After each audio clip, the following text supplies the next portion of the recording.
আমি হব সকালবেলার পাখি। আমি হব সকালবেলার পাখি, সবার আগে কুসুম বাগে উঠবো আমি। সূর্যি মামার জাগার আগে উঠবো আমি জেগে। সূর্যি মামার জাগার আগে উঠবো আমি জেগে।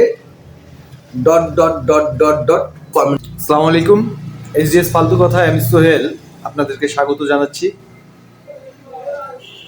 আমাদের আজকের মেহমান, যিনি আমাকে খুব করে বেশ কয়েকদিন থেকে ফোন দিচ্ছেন যে ভাই আপনার সাথে একটু দেখা করব, আপনার চ্যানেলে আমি কিছু বলব। আজকে আমি তাকে ডেকেছি যে তার কিছু কথা যেটা বলার ছিল বলার জন্য। তা আসুন তার সাথে কথা বলি, দেখি তিনি কি বলেন। আসসালামু আলাইকুম। ওয়ালাইকুম আসসালাম রহমতুল্লাহ। আমাদের অনুষ্ঠানে আপনি আসছেন, আপনাকে ধন্যবাদ।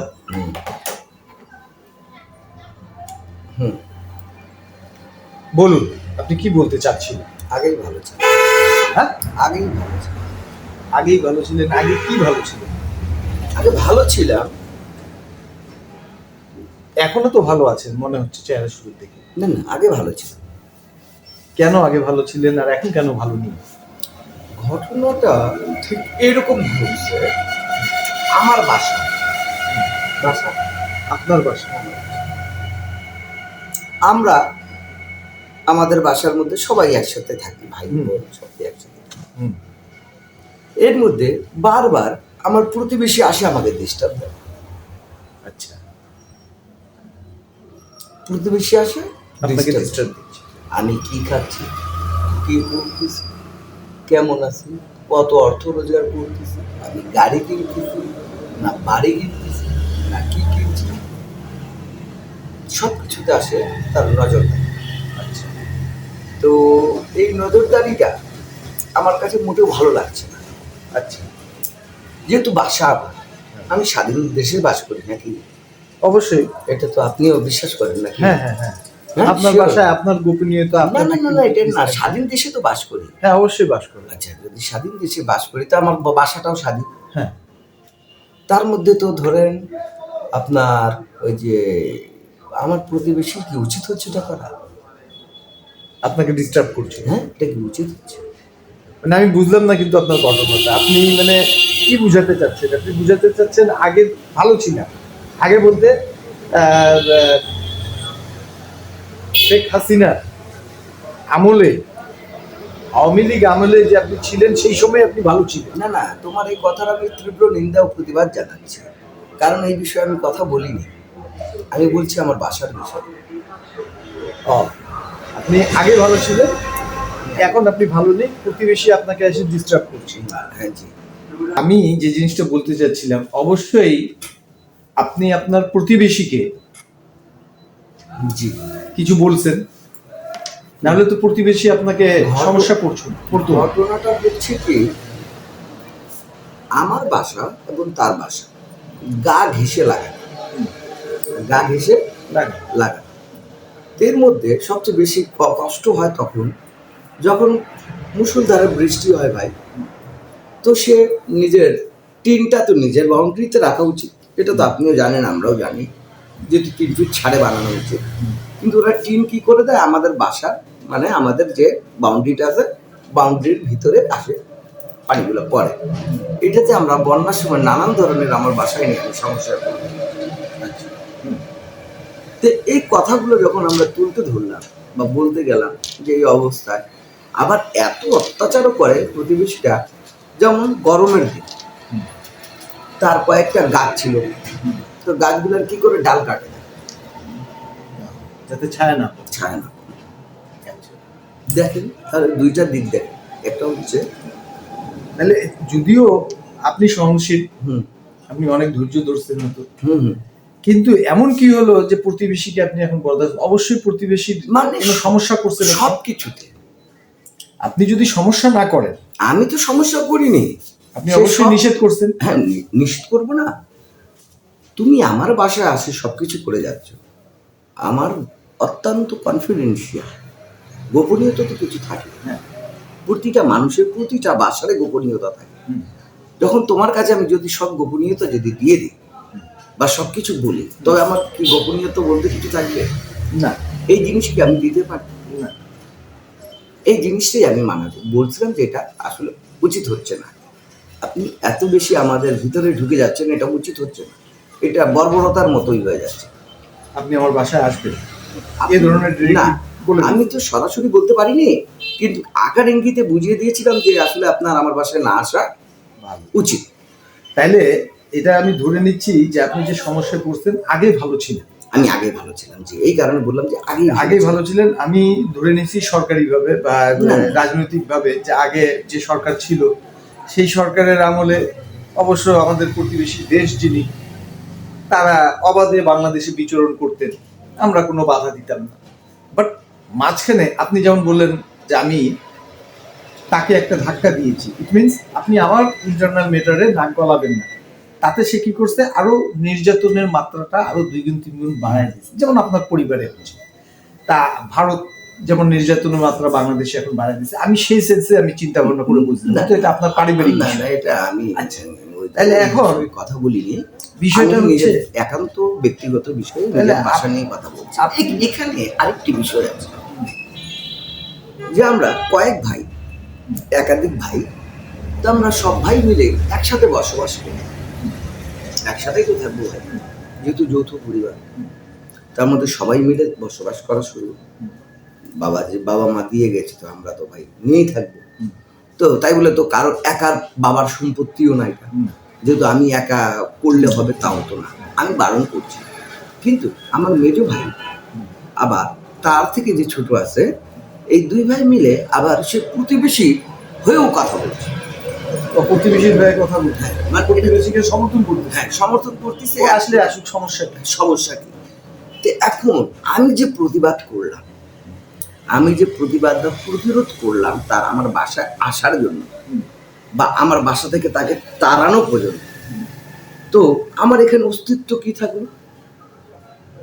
আপনার অস্তিত্ব তো সংকটে পড়ে গেছে এখন। এখন আমার অস্তিত্ব সংকটে। তাহলে আপনি আপনার ছোট ভাই যারা আছে, মেজো ভাই বা ছোট ভাই যে আছে, আপনি তাদেরকে বলেন, না, তাদেরকে নানা তাদেরকে বলেন, তাদেরকে বুঝান। আমি পরামর্শ দিচ্ছি যে সে আমাদের পরিবারে এসে নাক গলাচ্ছে, আমাদের ব্যক্তিগত বিষয়ে সে মাথা ঘামাচ্ছে এবং ছাদ, গাছ, ছাদের পানি দিয়ে আমাদেরকে ডুবাই দিচ্ছে, গাছ কেটে দিয়ে ছায়া নিয়ে নিচ্ছে। হ্যাঁ, গরমের মধ্যে আমরা মরে যাচ্ছি। তো এখন সে যেহেতু আমাদের ব্যক্তিগত বিষয়ে নাক গলাচ্ছে, তোমরা দুইজনে মিলে তার ব্যক্তিগত বিষয়ে নাক গলাও। ভাই আরেকটা এটা কি বলছিলেন? আমি তো আরেকটা বিষয় আপনাকে বলিনি, চরম বর্বরতা যেটা, সেটা হচ্ছে কি, তার একটি গেট করছে ঠিক আমাদের বেডরুম যে আছে না, বেডরুমের মাঝ থেকে, ওখান থেকে প্রতিনিয়ত তার আসা যাওয়া করে। বাজার নিয়ে যায় ওখান থেকে, বাজার দিয়ে যায় ওখান থেকে, বাচ্চাকে স্কুল নিয়ে যায় ওখান থেকে, বাচ্চাকে স্কুল থেকে নিয়ে যায় ওখান থেকে, নানান ধরনের খেলাধুলা, ক্রিকেট থেকে শুরু করে ফুটবল, টেনিস, যাবতীয় যা খেলা আছে সব ওখানে, ক্রাম খেলা ওখানে, দাবা খেলা ওখানে, লাটিম খেলা ওখানে। তো ভাই এগুলো বিষয়ে তো প্রতিবাদ করবো। তো আমার ছোট দুই ভাইকে নানান ধরনের প্রলোভন দেখিয়েছে যে দেখো, যদি তোমার বড় ভাইকে যদি এখান থেকে তোমরা সরাই দিতে পারো, তবে তোমাদেরকে আমি মোটামুটি, যেমন আমার যে সম্পত্তিটা আছে, এই সম্পত্তি থেকে যে তোমাদের এদিকে যে বৃষ্টি আসছে, বর্ষার দিনে তোমাদের নানান ধরনের সমস্যা হচ্ছে, এটা আমরা দূর করে দেবো। লোক দেখে, হ্যাঁ, গাছের পাতা কাটবো না, আর তোমাদের বাসার ভিতর থেকে যে যাচ্ছিলাম এই রাস্তাটা আমরা বন্ধ করবো। এই লোক দেখে, তারা এই লোকে করছে আপনার ছোট দুটো। হ্যাঁ, ইভেন তোমার বাসায় আমি চাল টাল সবকিছু দিতে পারবো, অসুবিধা নেই। তোমার বাসার মধ্যে আমি চাল, আমার আবাদি জমি আছে ওখান থেকে আমি চাল দিয়ে দেবো, তুমি আংশিক কিছু পরিমাণ আমাকে দাম দেবে, মূল্য দেবে। এই লোকটা দেখেছে। আপনার ছোট ভাইকে আপনি বুঝাতে পারছেন না যে সে আমাদের পরিবারের মধ্যে এসে এইভাবে নাক গলায় তারা, তোমরা তাদের পরিবারের মধ্যে যায় নাক গলা, তাদের ডিস্টার্ব করো, তাদের দেখো তারা কি বলে, ঘটনাটা দেখো তারা কলেতে দেয় কিনা। ঘটনা ঘটে যায় যখন বাসার মধ্যে অভ্যন্তরীণ গন্ধ যখন লাগে যায় না, তখন বোঝে না, কেউ বোঝে না, সবাই ক্ষমতা চায়। যদি আমি এই বাসায় থাকি, তো এই বাসায় আমি কীভাবে কর্তা হব, এই বাসায় আমি যা বলবো তাই পাবো। তো এই কারণে এরা বুঝতে পারছে না বা বুঝতে চাচ্ছে না।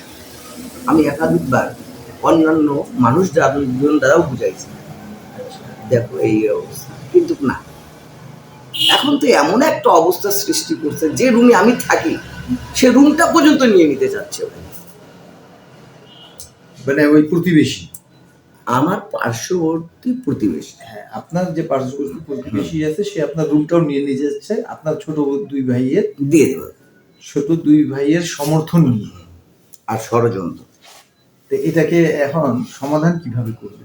আমি তো বড় বিপদে আছি এই নিয়ে। আমি ভাবছিলাম কোনো ধরেন জ্ঞানী মানুষের সাথে এই বিষয়ে পরামর্শ করব।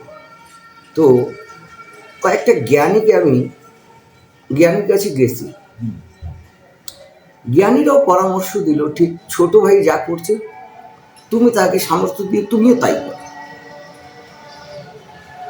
তাহলে তো ওই আগের জিনিসই থেকে যাবে। এই কারণে বললাম আগে ভালো ছিল, আগেই ভালো ছিলেন আপনি। বেকার বেকার প্রতিবেশীর সাথে হ্যাঁ ঝগড়াটা মাথায় নিয়ে নিছেন, কেন কি আপনাকে সঙ্গত আর কেউ দিচ্ছেন না, কেউ না, আমি একা। আপনি একা হয়ে গেছেন, এখন কষ্টটা বেড়ে গেছে। আপনার পরিবার, আপনার সংসার, আপনার বউ বাচ্চা এদেরকে নিয়ে আপনি এখন সমস্যায় পড়ে বিপদে হয়ে গেছেন। দেখা গেছে যে আপনার ছোট ভাইরাই আপনার উপরে চাপ দিয়ে আপনাকে নেস্তানাবুদ করে দিতে চাচ্ছে যে ভাই মরে যা যাক, কিন্তু প্রতিবেশী যাতে থাকে। জি, প্রতিবেশীর হক বেশি। এই বিশেষ কিছু আরো কারণ আছে, এই কারণগুলো আমি উল্লেখ করতে চাচ্ছি। আসলে বাসার বিষয়ে কি বলবো, বাসার বিষয়ে কি বলবো, তুমি বাইরের শত্রুকে থামিয়ে রাখতে পারবে, বাসার ভিতরে শত্রুকে কখনোই থামাইতে রাখতে পারবে না, কারণ সে তোমার সবকিছুই জানে। দর্শক, আরে আমার এনআইডি পর্যন্ত তার কাছে জমা। আপনার প্রতিবেশী কাছে? হ্যাঁ, আমার কাছে কিন্তু নাম্বারও নাই, কিছুই নেই। আমার কাছে এনআইডি নাম্বার পর্যন্ত নেই। ওর কাছে সবকিছু, ওর কাছে আমার এনআইডি জমা, আমার বাসা বাড়ির যে নথিপত্র আছে এগুলো তার কাছে জমা। তাহলে বলা চলে যে তার করুণাতে আপনি চলতেছেন, আপনার পরিবার চলতেছে না। আমি তো এই জিনিসটাই তো তীব্র কণ্ঠে আমি প্রতিবাদ করেছিলাম যে আসলে তো আমরা কারো করুণা চাইনি, আমি তো চাইনি। আমার জিনিস তুমি দখল করে রাখছো, আমার জিনিস আমাকে ফেরত দিয়ে দাও, তোমার সাথে তো আমার তো কোনো কিছু আসে যায় না। কিন্তু সে দেবে না যতক্ষণ পর্যন্ত আমাকে দিতে দেবে না, ততক্ষণ পর্যন্ত। এখন এই বৈরী পরিস্থিতিতে আমি আছি, বর্তমান যে আমার কি হয় আমি নিজে জানি না। এটি হচ্ছে দর্শক, আগেই ভালো ছিল।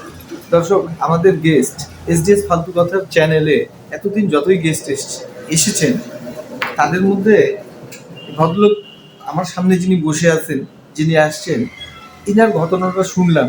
ঘটনাটা খুব সেরকেস, খুব এলোমেলো টাইপের আমার কাছে মনে হচ্ছে। একটা সময় আমি যদি রাজনৈতিকভাবে মিলাতে চাই, পার্শ্ববর্তী দেশ ভারত এবং বাংলাদেশের যে সম্পর্ক বর্তমানে এ ধরনের মনে হচ্ছে। আবার তিনি পরামর্শ চাচ্ছেন, যদি সৎ পরামর্শ কোনো থাকে আপনাদের, তাহলে অবশ্যই আমাদের কমেন্টস করে জানান, যাতে আমি তাকে একটা সঠিক সুরাহা বা সমাধান দিতে পারি। আসলে আমরাও কিন্তু ইনার পরিবারের মতোই নিগৃহীত, নিষ্পেষিত হচ্ছি। নিজের পরিবারের মধ্যেই কন্দল আছে, যার ফলে প্রতিবেশীর সাথে আমরা কিন্তু কোনো প্রতিরোধ গড়ে তুলতে পারতেছি না। নিজের পরিবারকে যদি আমরা ঠিক রাখতে পারি, তাহলে অবশ্যই যত বড়ই প্রতিবেশী হোক না কেন তার উপরে আমরা খবরদারি করতে পারব। আমরা জানি না যে আমাদের দেশটাকে আমরা কিভাবে ঝড়ের মুখ থেকে সঠিক রাস্তায় নিয়ে যেতে পারবো। দর্শক, এখানে একটি আমি কবিতা বলে শেষ করে দেব। অবশ্যই আমাদের গেস্ট যিনি কবিতা বলতে চাচ্ছেন আমরা শুনি, এবং আজকে এখানেই আপনাদের কাছে বিদায় নিচ্ছি। আল্লাহ হাফিজ। বলুন। আমি হব সকালবেলার পাখি, আমি হব সকালবেলার পাখি, সবার আগে কুসুম বাগে উঠবো আমি, সূর্যি মামার জাগার আগে উঠবো আমি জেগে, সূর্যি মামার জাগার আগে উঠবো আমি জেগে, dot dot dot dot dot কমেন্টে জানাই দিন। আল্লাহ হাফিজ। আল্লাহ।